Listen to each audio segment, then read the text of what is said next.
오늘 하나님의 말씀은 시선이라는 제목으로 함께 말씀을 나누도록 하겠습니다. 여러분들 눈 건강은 어떠십니까? 눈 다 좋으세요? 예. 제 친구들이 이제 40대 이제 딱 접어들어서 이제 열심히 이제 40대를 향해 40대를 살고 있는데 벌써 노안이 오는 친구들도 있다고 그러더라고요. 여러분들의 시선은 또 시력은 건강하시기를 축복합니다.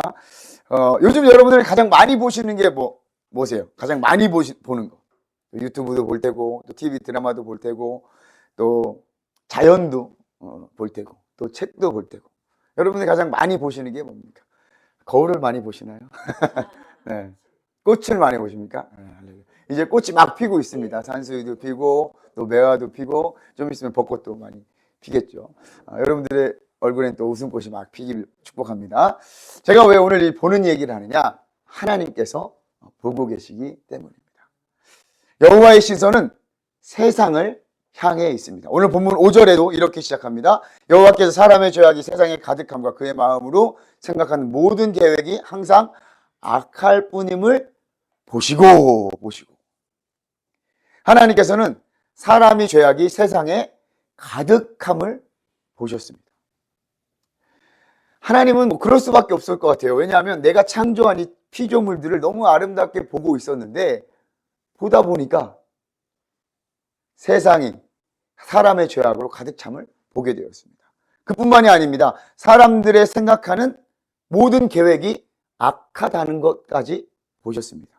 이야기는 무엇입니까? 하나님께서는 그냥 보시는 것이 아니라 심지어 우리들의 마음속까지도 보고 계신다는 것을 알 수가 있습니다. 도대체 이 사람들의 죄악이 어떻길래 우리가 지난 5주간에 우리가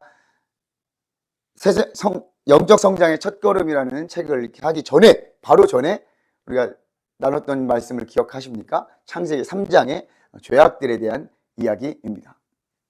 그리고 나서 어떤 일이 있었는지 가인과 아벨 사건이 4장에 있고요. 또 5장에는 아담의 족보가 쭉 이렇게 나오게 됩니다. 그리고 오늘 6장을 시작할 때에 우리가 다 읽지는 않았지만 1절부터 4절까지의 내용을 보면 사람이 땅 위에 번성하기 시작할 때에 그들에게서 딸들이 났다. 이렇게 시작이 됩니다. 그러면 이 사람들의 죄악, 하나님께서 보셨던 이 사람들의 죄악이 무엇인가 보니 2절, 오늘 창세기 6장 2절에 보니까 하나님의 아들들이 사람의 딸들의 아름다움을 보고 자기들이 좋아하는 모든 여자를 아내로 삼았다라고 기록되어 있습니다. 아마 이런 것들의 죄악들로 하나님께서 좀 보신 것 같아요. 사람의 딸들의 아름다움을 보고 사람들의 시선은 아름다움, 이 세상의 것들만 보고 있었던 거예요. 그리고 자기들이 좋아하는 모든 여자로 아내로 삼았다. 자, 그럼 여기서 우리가 유추해 보면 성적 타락과 또 일부 다처제, 이런 문란함 등을 우리가 죄로 볼 수가 있습니다. 그런데 이것은 원론적인 죄가 아니에요. 하나님께서 보신 죄는 바로 내 마음대로 한 것이에요. 사람의 딸들의 아름다움을 보고 내가 원하는 대로 내가 좋아하는 모든 여자를 아내로 삼은 거예요. 내 마음대로 한 것이죠. 정확한 하나님의 지침과 기준이 있음에도 불구하고 내 마음대로 내 뜻대로 하는 것이 바로 죄인 거예요. 6장 2절에 보니까 하나님의 아들들이 사람의 딸들의 아름다움을 보고 자기가 좋아하는 마음에 든 여자들을 아내로 삼았다. 자, 이 말씀은 창세기 3장에 나온 이야기와 비슷합니다. 뱀의 이야기를 듣고 하와가 그 열매를 보니 어떻게요? 열매를 보니 보암직도 하고 먹음직도 하고 탐스럽게 할 만큼 지혜롭게 할 만큼 해서 그걸 어떻게요? 이렇게 먹었단 말이에요. 그리고 남편에게도 주고. 이 죄악도 말이에요. 하나님의 아들들이 사람의 딸들을 보고 좋아하는 거예요. 너무 아름다고 좋아요. 그러니까 자기 마음대로 취했다. 사람의 시선은 이 당시 이 주변에 가까운 것들을 보면서 아름다움을 탐했던 거예요. 우리가 1절부터 4절까지를 보면 참 어려운 단어들이 많이 나옵니다. 사람의 딸들, 하나님의 아들들, 사람의 딸들, 그리고선 3절에 보니까 날이 120년, 너희의 수명이 120년이 되겠다. 또는 또 4장에 보면 네피림도 있었다. 정말 이해하기 힘든 단어들이 많이 나옵니다. 많은 성경학자들이 이것을 증명하려고 하고 또 알아보려고 해요. 그러나 이런 것들을 증명해 놓을 수가 없어요. 왜냐하면 성경의 내용이기 때문에. 다른 데도 나오면 우리가 비교해 분석해보고 이게 맞는지 안 맞는지 이렇게 알 수 있지만 딱 여기 한 구절에 여기만 나오니까 성경학자들도 그냥 추측만 할 뿐이에요. 우리가 성경을 읽을 때 이 성경의 내용을 모두 참이다 또는 거짓이다 라고 판별할 수가 없습니다. 불가능해요. 하나님께서 그렇게 만드셨어요. 특별히 창세기는 더 그렇죠. 그럼 우리가 이 성경을 읽을 때 우리가 어떻게 봐야 되나? 이 본문을 통해서, 이 이야기를 통해서 과연 하나님은 우리에게 무엇을 말씀하실까? 이 이야기를 통해서 하나님께서 우리에게 주시는 메시지가 무엇인가를 우리가 확인해야 된다는 거예요. 그러면 오늘 살펴봤던 본문에서 하나님께서 이 세상을 볼 때 죄악이 가득한 그 상황 속에서 하나님께서 어떻게 하셨나? 또 그 가운데 하나님께서 어떠한 뜻을 갖고 계시느냐? 이거를 우리가 살펴봐야 된다는 것이죠. 지금 이 세상을 보시는 하나님은 어떤 생각이 드실까요? 1980년대 중반 빌리 그레함 목사님이 이렇게 설교를 하셨다고 합니다. 하나님께서 이 미국을 심판하지 않는다면 소돔과 고모라에게 사과하셔야 된다. 그 얘기는 뭐예요? 1980년대 그 당시에도 소돔과 고모라와 같은 그런 많은 죄악들이 미국에 있었다는 거예요. 그럼 지금 이 세상에서 어떻게 보고 계실까요? 다시 본문으로 넘어와서 하나님께서는 세상에 죄가 가득함을 보고 결단하셨습니다. 무엇을 결단하셨느냐? 하나님이 먼저 사람을 지었음을 한탄하고 근심하셨어요. 6절 말씀에 보니까 땅 위에 사람 지으셨음을 한탄하사 마음에 근심하셨다. 옛날 성경에는 후회하셨다고도 번역이 되어 있더라고요. 그러니까 여기서 사실은 후회는 아유 내가 괜히 만들었어 이러한 후회보다는 정말 내가 만든 인간을 향한 하나님의 탄식과 안타까움이 그 안에 포함되어 있는 거예요. 창조할 때 느꼈던 정말 심히 아름다웠다. 그러한 내용의 완전 정반대의 이야기, 반대의 느낌. 그러니까 인간의 이 죄악들로 말미암아 하나님 마음에 대못을 박은 격이 된 거예요. 그래서 하나님은 탄식하고 안타까움이 있었습니다. 하나님은 사람을 지면에서 쓸어버리기로 마음을 먹어요. 안 되겠다. 심지어 가축과 기는 것, 공중의 새까지도 그렇게 하시기로 작정하셨습니다. 아니 왜 죄도 없는 가축과 이런 것까지.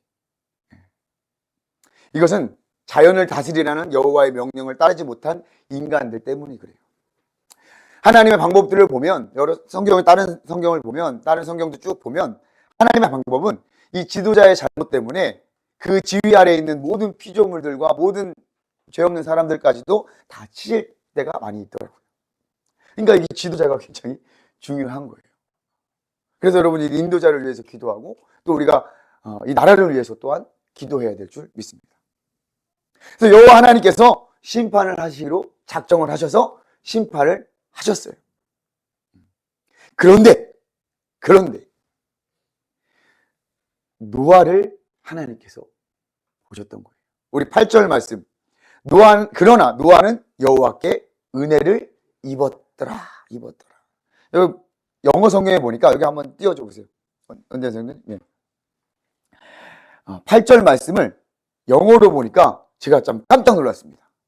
제가 뭐 영어를 잘하지 못하지만 But Noah found favor in the eyes of the Lord. 노아가 은혜를 발견했어요. 하나님의 자비를 발견했어요. 어디서? 하나님의 눈에서 발견했대요. 이 표현이 너무나 시적이고 너무나 놀랍더라고요. 하나님께서는 이 세상을 바라보고 계셨어요. 그런데 노아는 그 시선 가운데 하나님의 은혜를 발견했다는 거예요. 이것은 비록 NIV 성경뿐만이 아니라 ESV, English Standard Bible, 그리고 NASB, 뉴 아메리칸 스탠다드 버전, 이런 하여튼 많은 영어 성경에서 다 이렇게 번역을 하고 있더라고요. 이 말씀을 보니까 하나님께서 세상을 바라보고 계시잖아요. 그런데 노아가 하나님과 눈이 마주치고 하나님의 그 시선에서 하나님의 은혜를 발견했다는 것처럼 보이는 거예요. 아, 그러면 어때요? 노아는 하나님을 바라보고 하늘을 향해 있었던 거예요. 노아의 시선은. 그래서 여호와께서도 노아를 주목하신 거예요. 유진 피터슨 목사님의 메시지 성경에 보면, 그러나 노아만은 달랐다. 노아는 하나님의 눈에 쏙 들었다라고 또한 해석을 해놓으셨더라고요. 야, 참 놀랍더라고요. 하나님의 시선은 이 세상을 향해 있어요. 이 세상이 어떠한지, 하나님의 피조물과 또 하나님의 창조하신 창조물들을 보고 기뻐하시고 참 어떻게 도와줄까 보고 계시는데, 하나님을 보는 사람은 노아밖에 없다라는 거예요. 여호와께서도 그 노아를 주목하셨어요. 노아는 의인이었고 완전한 자였으며 하나님과 동행했다고 9절에 기록되어 있습니다. 노아의 아버지는 라멕이에요. 라멕의 아버지는 무드셀라예요. 무드셀라. 여러분 무드셀라 누군지 다 아시죠? 무드셀라. 성경에서 가장 오래 산 사람, 969세. 그리고 그 아버지는 누굴까요? 무드셀라의 아버지는 에녹이었어요.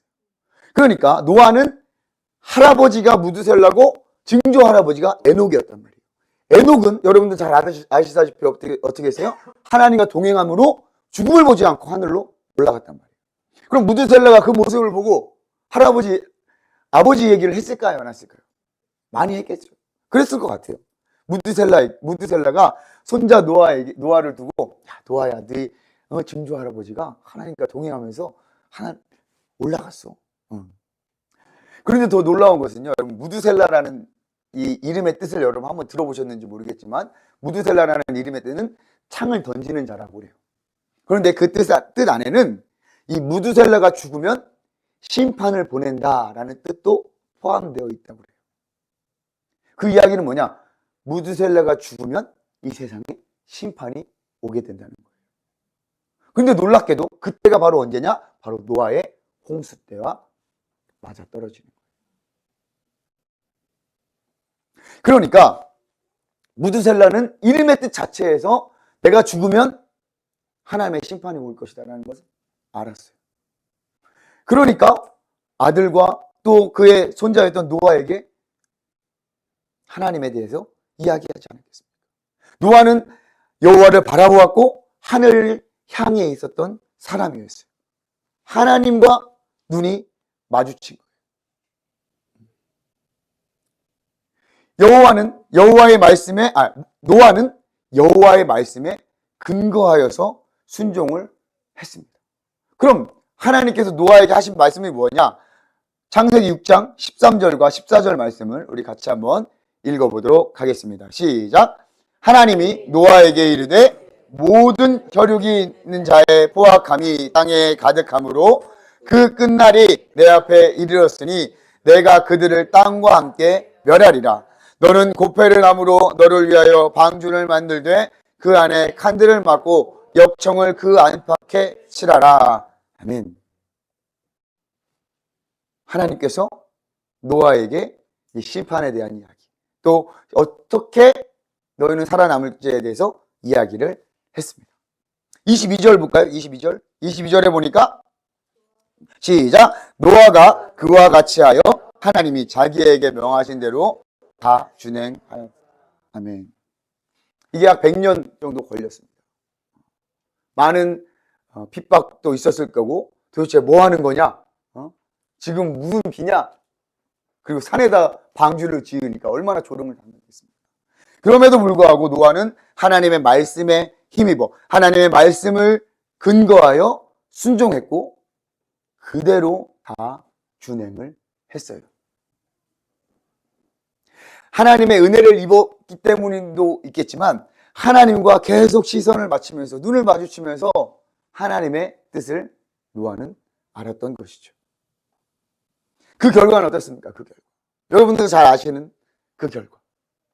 노아와 그의 가족들이 구원을 받고 그로 인해서 새로운 창조가 일어났습니다. 히브리서 기자는 이렇게 이야기를 했습니다. 같이 한번 읽겠습니다. 시작. 믿음으로 노아는 아직 보이지 않는 일에 경고하심을 받아 경외함으로 방주를 준비하여 그 집을 구원하였으니 이로 말미암아 세상을 정죄하고 믿음을 따르는 의의 상속자가 되었느니라. 아멘. 이 노아의 순종을 통해서 어떻게 해요? 그 집을 구원했대요. 저는 이 그 집에라는 단어가 너무 크게 들어오더라고요. 왜냐하면 저의 기도의 제목이기 때문에 또 그런 것 같아요. 하나님과 시선을 맞추고 하나님의 말씀에 근거해 우리가 순종할 때 우리가 그 집을 구원할 수 있는 거예요. 저희 부모님은 아직도 교회를 다니지 않으세요. 저희 누님들도 마찬가지입니다. 제가 매일 기도도 하고 있어요. 그리고 만날 때마다 성경을 펴면서 얘기는 하진 않지만 그래도 넌지시 하나님의 사랑에 대해서 하나님에 대해서 이야기를 하고 있습니다. 그 기간이 언제가 될지 모르겠어요. 저도 지금 한 20년 정도 이렇게 지냈지만 아직 멀었던 것 같아요. 아버지가 좀 힘이 빠지시면 될 것 같다고 생각을 했지만 아직 힘이 많이 빠지신 것 같은데도 아직도 그냥 목소리 크시더라고요. 저희 교회 성도님들 생각도 많이 났습니다. 기도의 제목들 가운데 가족들을 위한 구원의 제목들 또 기도했어요. 저도. 근데 이 말씀을 보니까 이 노아의 이 순종과 노아의 시선이 하나님과 마주치고 그 은혜를 입어 하나님의 말씀에 순종했을 때 그 집을 구원했다는 이 말씀이 굉장히 힘이 되고 소망이 되더라고요. 이 가운데 하나님의 은혜와 비밀이 있는 줄 믿습니다. 가족 구원을 위해서 우리가 계속해서 기도하고 또 하나님께 시선을 맞춰야 될 것 같아요. 노아가 세상에 죄가 가득한 그 가운데 노아는 하나님을 바라보고 있었어요. 하늘을 향해 있었습니다. 여러분들의 시선은 어디를 향하고 있습니까? 무엇에 눈이 마주치기를 원하십니까? 무엇을 바라보고 있습니까? 역대하 16장 9절 말씀. 제가 청년 때부터 굉장히 많이 읽었던 말씀인데 여기서 이 말씀이 딱 맞아떨어지더라고요. 같이 한번 읽어보도록 하겠습니다. 역대하 16장 9절 전반부입니다. 시작. 여호와의 눈은 온 땅을 두루 감찰하사 전심으로 자기에게 향하는 자들을 위하여 능력을 베푸시나니. 아멘. 아멘. 선견자 하나니가 유다 왕 아사에게 하는 말 가운데 이러한 이야기가 있어요. 여호와 하나님의 눈은 온 땅을 두루 감찰하사 전심으로 자기를 향하는 자들을 위하여 능력을 베푸신다. 전심으로 여호와께 향해서 우리의 시선을 마주쳤을 때 하나님과 눈이 딱 마주치면 어떻게 돼요? 하나님께서 은혜를 베푸시고 능력을 행하신다는 거예요. 부끄럽지만 우리의 신앙은 어떻습니까? 곁눈질로 하나님 보려고 그러고. 예전에 우리 중고등부 때 많이 불렀던 찬양 중에 하나가 똑바로 보고 싶어요 주님, 곁눈질 하기 싫어요, 이런 찬양이 있었습니다. 아시는지 모르겠지만 진짜 우리가 하나님을 전심으로 딱 향할 때 하나님께서 그 사람을 찾고 능력을 베푸시는 줄 믿습니다. 벌써 40여 년 전에 우리 빌리그람 목사님이 미국을 심판하지 않는다면 소돔과 고모라에게 사과하셔야 된다고 이야기한 것처럼 지금은 어떻습니까? 지금도 마찬가지예요. 오히려 지금이 더 심하죠. 그러나 우리 하나님께서는 지금도 이 세상, 하나님의 이 창조 피조물 가운데 그 시선이 향해 있을 거란 말이에요. 저와 여러분들은 하나님이 바라는 이 시대에 노아가 되기를 축복합니다. 나와 하나님의 시선이 마주쳐 하나님의 은혜를 입고 우리 집을 구원할 뿐만이 아니라 새로운 창조의 시작으로 그 귀한 축복의 통로로 우리 귀한 한명교회가 사용되어지기를 소망합니다. 아무쪼록 저와 여러분들이 하나님의 그 시선을 마주치는, 시선과 마주하는 귀한 축복의 통로가 되시기를 주님의 이름으로 축복합니다.